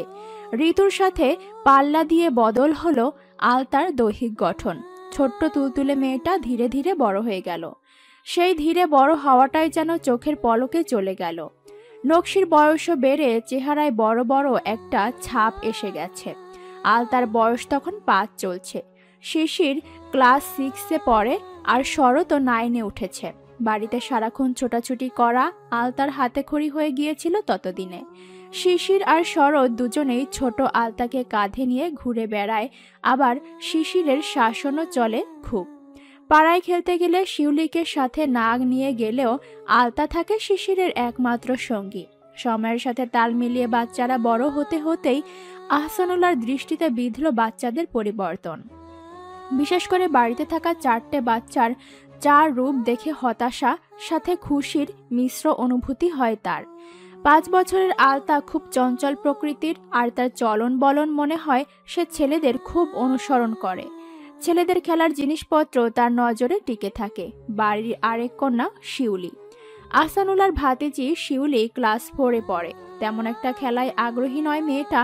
সারাক্ষণ সাজগোজ আর সব ব্যাপারেই কেমন একটা কুট চাল ভাবে থাকে, অথচ তার মা মাটির মানুষ। আহসানুল্লাহ হতাশ হয় তার কথা ভেবে। মেয়েটা কাউকে কিছু দিতে চায় না, এমনকি নিজের ভাই শরৎকেও সে নিজের ভাগের কিছু দিতে রাজি হয় না। মেয়েটা কি বড় হলে এমনই থাকবে? ভাবতেই খারাপ লাগে। বাড়িতে 3য় জন শিশির। এই আরেকজনকে দেখেও আহসানুল্লাহ কষ্ট পায়। ছেলেটা যতই বড় হচ্ছে ততই আচরণে রূঢ় আর কঠোর মনের হয়ে উঠছে। ছোট আলতাকে সে প্রথমে পছন্দ না করলেও পরে খুব আদর করত, কিন্তু যতই দিন যাচ্ছে ততই তার অত্যাচার বাড়ছে মেয়েটার প্রতি। একসাথে 4 জন পড়তে বসে নকশির কাছে। আলতা সবে বর্ণমালা শিখছে, কিন্তু এখনই তার ভুল পেলে নকশির আগে শিশিরই তাকে চড়থাপ্পড় বসিয়ে দেয়। ওইটুকুনি মেয়ে একা একা গেট পেরিয়ে বাড়ির বাইরে যেতেই শিশির এসে তাকে ধমক দেয়। পড়াশোনার তার ঠিক থাকে সর্বদা, কিন্তু পাড়ায় অন্য বাচ্চাদের ওপরও কেমন জোর খাটানো আচরণ করে, এটা নিয়ে হতাশার চেয়ে বেশি ভয় হয় আহসানুল্লাহর। বাড়ন্ত বয়স থেকেই তার মন মস্তিষ্কের বিকাশ ঘটবে, আর সেই বিকাশ এমন উচ্ছৃঙ্খল হলে কি করে হবে? আর বাড়ির বড় ছেলে শরৎ, সে সত্যিকার অর্থেই বাড়ির বড় ছেলে হয়ে উঠেছে। ক্লাস 9-এ উঠতেই যেন সে ঘর সংসার সব বুঝতে শিখে গেছে। আহসানুল্লাহ স্কুলের পাশাপাশি নিজের দোকানে বসেন। আজকাল শরৎ খুব করে ধরেছে, কাকা আমাদের দোকানের ভাড়াটা ছাড়িয়ে দেন, স্কুলের ফাঁকে আমি বসবো দোকানে। দায়িত্বজ্ঞানের বিকাশ তার মস্তিষ্কে এখনই যেন প্রবল হয়ে গেছে। পড়াশোনার পাশাপাশি সে তার মায়ের সব রকম কাজেই হাত বাড়ায়। গর্ব হয় আহসানুল্লাহর ভাতিজার দিকে তাকালে। মন বলে এই ছেলেটা খুব উপরে উঠবে। সে কিছুতেই শরৎকে পড়াশোনায় অবহেলা করতে দিবে না। পর হয়ে যদি নকশিকে পড়ানোর কাজটা করতে পারে, তবে শরৎ তো তার নিজের ভাইয়ের রক্ত। শরৎকালের শুরু। আকাশে পেঁজা তুলোর মতো মেঘ ভেসে বেড়ায় সারাটা দিন। বিকেল হলেই বাড়ির পেছনে একটা ধানি ক্ষেত পানিতে ভরা, তার পাশেই গিয়ে বসে আলতা। সাথে থাকে শিউলি আর তার পাড়ার খেলার সাথীরা। ক্ষেত ভরা পানি জমে আছে বর্ষার। ঋতুর বর্ষা শেষ হলেও মাঠঘাটের পানি এখনো নামেনি। নকশি আজ কাঁথা সেলাই করতে বসেছে, তাই শিউলির সাথে পাঠিয়েছে খেলার জন্য।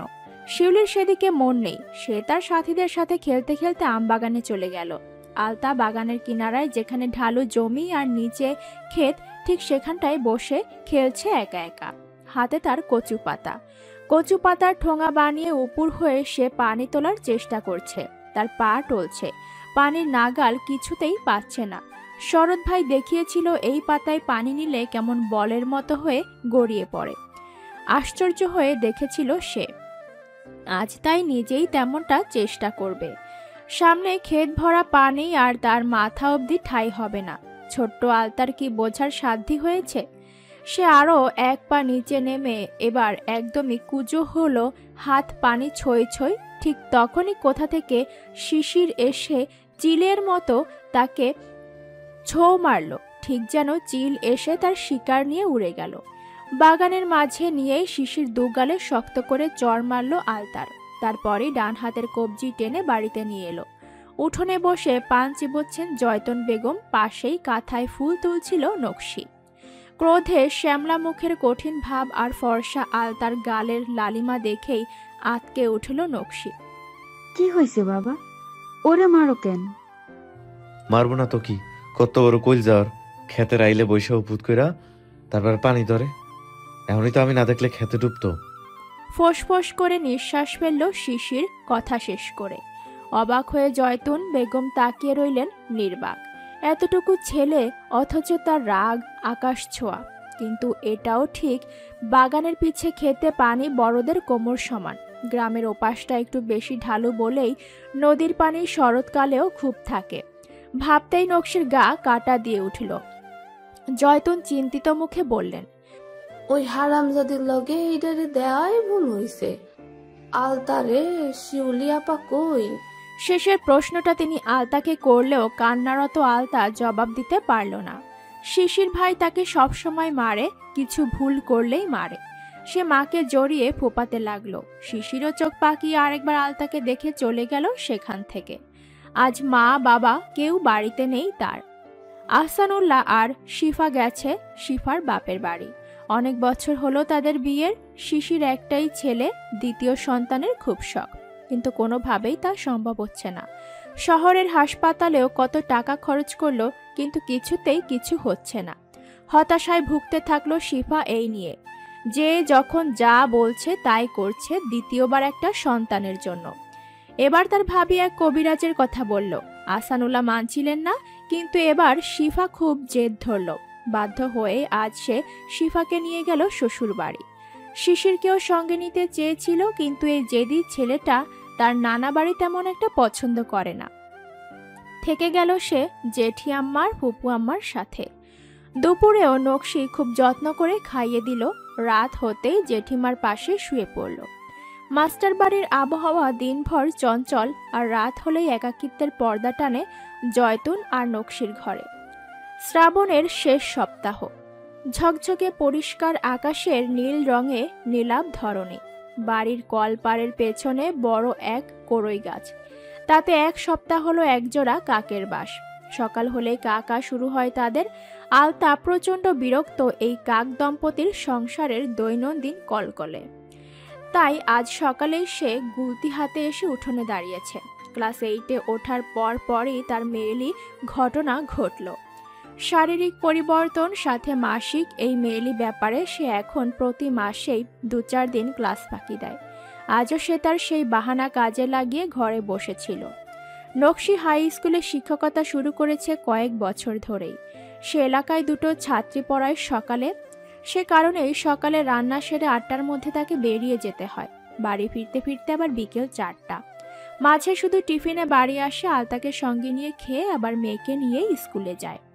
আজ আর আলতা যায়নি, সে বাড়িতে একা।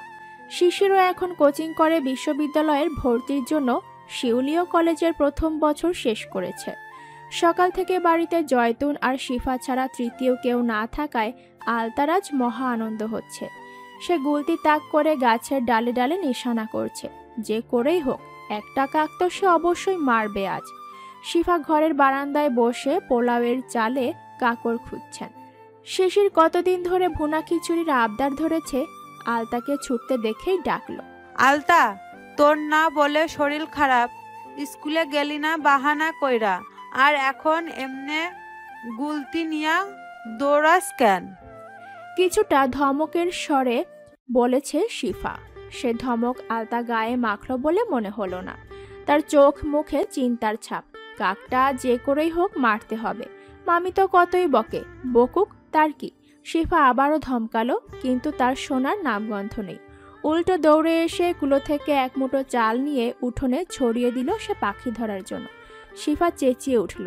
এই মেয়েকে সে কিছুতেই কথা শোনাতে পারে না।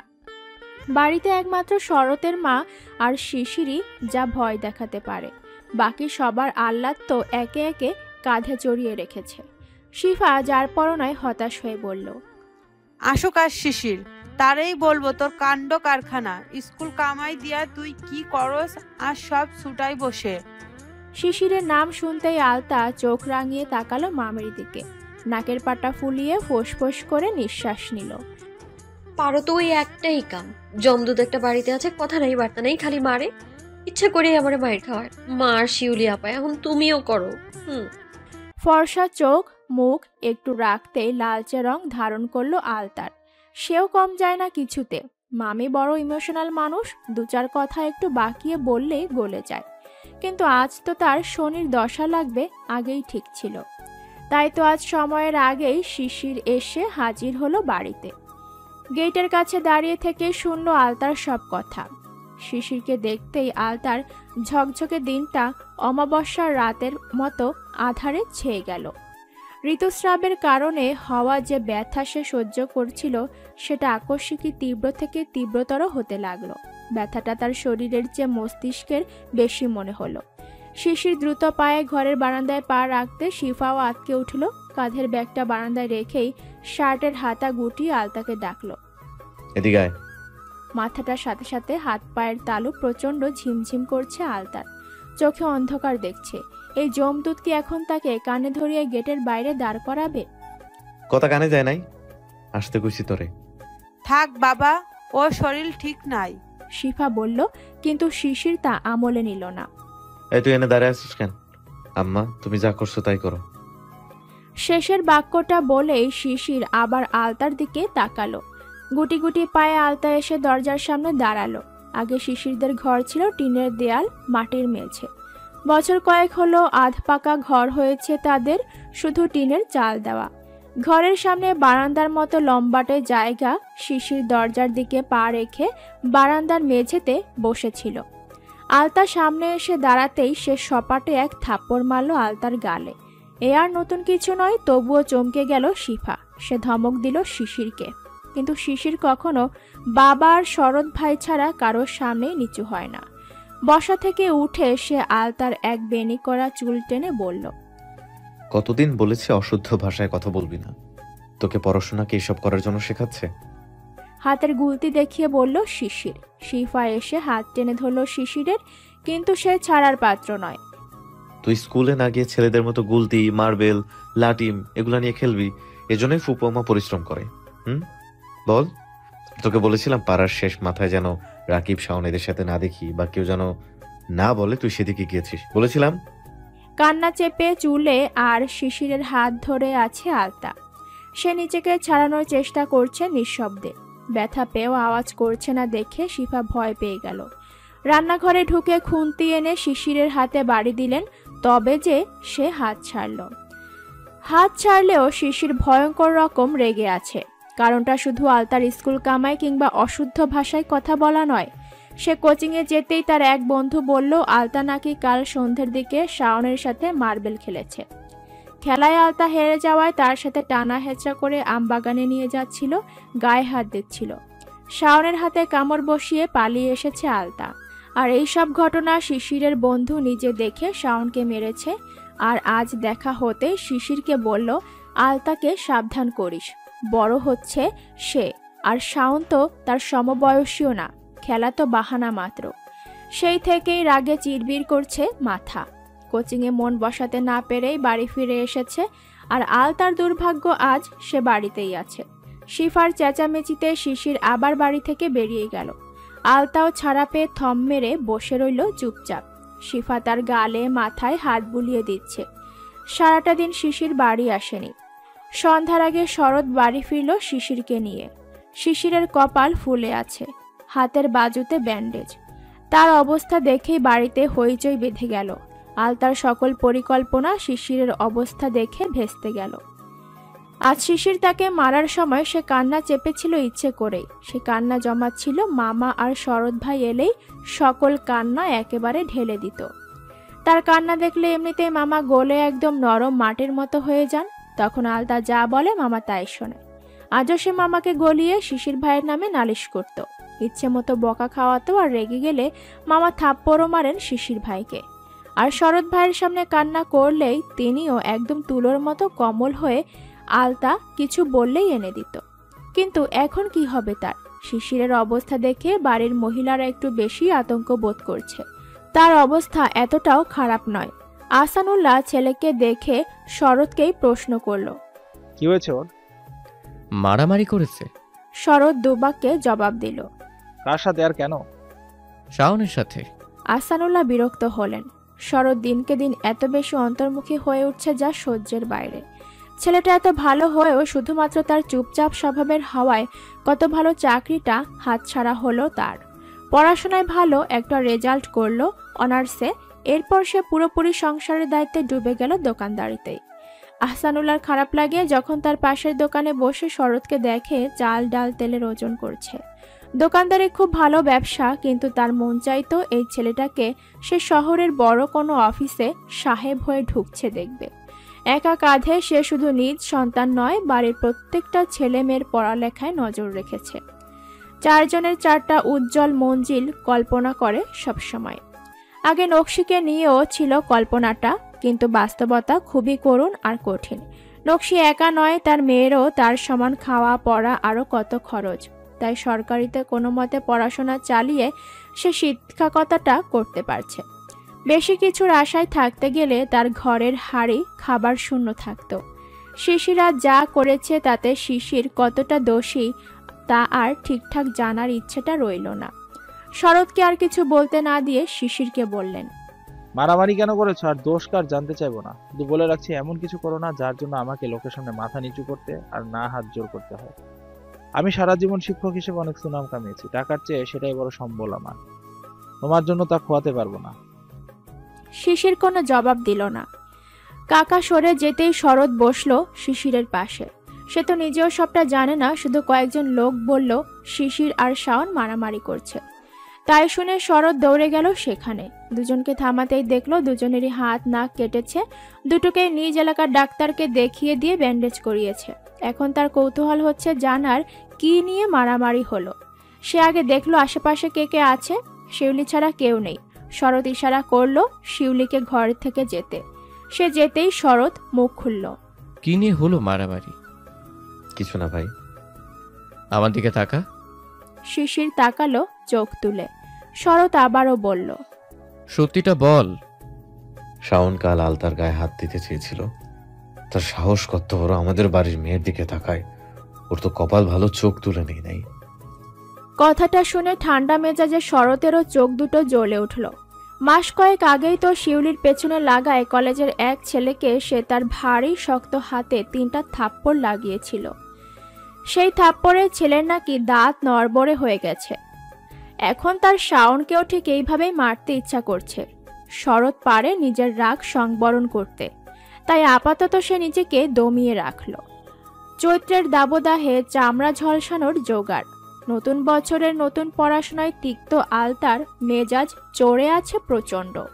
ক্লাস 9-এর পড়াশোনা নিয়ে আগে থেকেই খুব পেরেশানিতে ছিল, কিন্তু শিশির ভাই তো বাড়ির শিয়াল পণ্ডিত, সবকিছুতেই তার পণ্ডিতি দেখাতে হবে। গ্রুপ সাবজেক্ট ঠিক করা নিয়ে মাকে সে রাজি করিয়েছে ব্যবসায় শাখা নিবে। মামা বলেছিল বিজ্ঞান নে, পরে আবার বলেছে তোর ইচ্ছে। শরৎ ভাই বলল, আগে ভেবে দেখ তুই কোন সাবজেক্টে আগ্রহী, সেটাই নিবি। সবই ঠিক করে সে তো স্কুলে ব্যবসা শাখায় ঠিক করলো, অথচ শয়তান শিশির ভাই নিজেই মাতব্বরি দেখিয়ে সাবজেক্ট পাল্টে আসলো। আর কি বলল, তুই এখানে কোনো মতে স্কুল পাশ কর, তোরে ঢাকায় ভর্তি করাবো কলেজে, তারপর তো ঢাকা বিশ্ববিদ্যালয়ে তোকে পড়তে হবে, তাই মেহনত এখন থেকেই শুরু কর। আলতার মুখের ওপর কিছু বলতে পারল না শিশিরের, তবে মনে মনে যে গালির ঝড় তোলে। তার গালিতে প্রথমেই থাকে তেলের শিশি, শীতকালে থাকতে পারিস না শুধু, আমার জীবন তামা করতে সারা বছরই কেন থাকিস তুই, সবটাই মন খুশি করতে মনে মনে বলা। তার সাহস নেই শিশির ভাইকে কিছু বলে চুল ছেঁড়ার। আজকাল থাপ্পড় কমই দেয় সে, কিন্তু কথায় কথায় চুল টেনে ধরে। সেদিন তো এমন করে ধরেছিল যে বড় মামি রেগে বলেছে, এই চুল টানার ঝগড়া তোর বউয়ের লগে করিস, বইনেগো চুল ধরবি না এমনে। তারপর অবশ্য 2-2.5 মাস কেটে গেল, এখন অবধি শিশির কোনো কারণে আলতার ওপর চটেনি। তাই বলে মার্বেল খেলা তার বন্ধ হয়নি কোনোভাবেই। পাড়ায় ঘুরে খেলা বন্ধ করে এখন সে তাদেরই বাড়ির সামনে খেলে। শিশিরকে রাস্তার আশেপাশে কিংবা বাড়ি আসতে দেখলেই সব মার্বেল ওড়নায় লুকিয়ে বাড়ি ঢোকে।